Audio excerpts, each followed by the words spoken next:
بسم الله الرحمن الرحيم. السلام عليكم ورحمة الله تعالى وبركاته. مرحبا بكم مرة أخرى في القناة ديالي Delicious Kitchen. اليوم إن شاء الله غنحضر معكم حلوة ديال دوازاتاي أو حلوة لجميع المناسبات، حلوة الهلال بالكاوكاو بطريقة جد سهلة ومكونات متوفرة. خليكم المقادير وطريقة التحضير. غادي نبداو على بركه الله. هنا في واحد القصريه غادي نوضعوا 250 غرام ديال الزبده تكون بحراره المطبخ، نضيفوا لها 2 كيسان ديال السكر سنيده، كيسان ديال الانبه. هنا غنضيفوا 2 كيسان ديال الزيت، وغادي نخدموا هاد المكونات بثلاثه جيدا حتى كتذوب لينا داك الزبده ويذوب لينا السكر. ومن بعد غادي نضيفوا كاس ديال الماء الزهر، ودائما مع عمليه التحريك حتى كيتجانسوا لينا المكونات كاملين.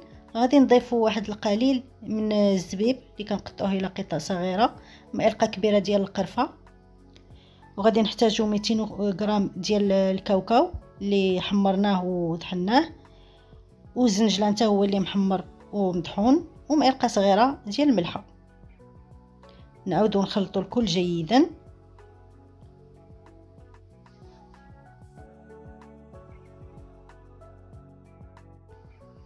كيف ما شفتوا معايا الطريقه ديال هاد الحلوه سهله جدا وكتجي البنات لذيذه بزاف وكتجي هشيشه. وهنايا غادي نضيفوا الدقيق الابيض وتكون نوعيه ممتازه، كنضيفوا بشويه بشويه حتى كتجمع لينا العجينه. يعني الدقيق كيبقى على حسب الخليط، كنضيفوه غير بشويه بشويه.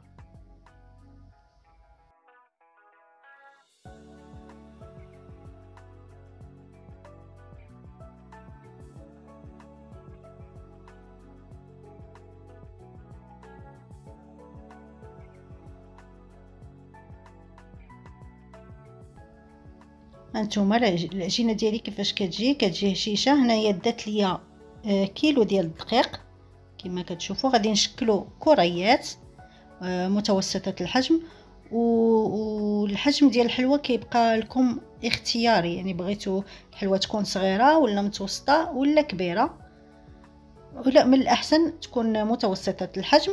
صافي من بعد ما كنكمل غادي نشكلها على شكل هلال.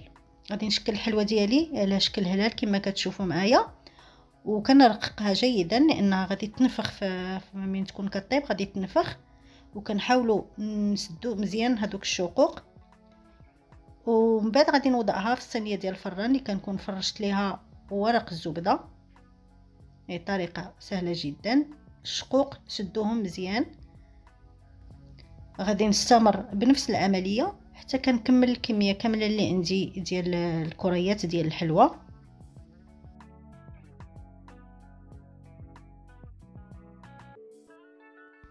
التشكيله ديال الحلوه راها سهله بزاف، ما كتطلبش مجهود كبير، يعني بحال اللي كديروا كعب غزال.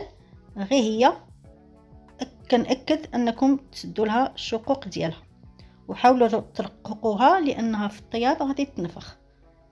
صافي غنستمر بنفس العمليه حتى كنكمل الكميه كامله اللي عندي.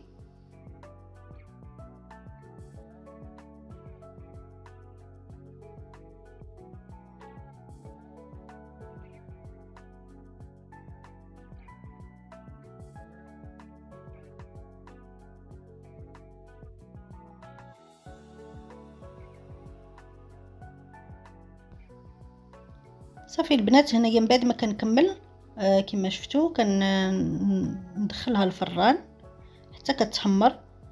هذا هو الشكل ديالها من بعد ما خرجتها من الفران.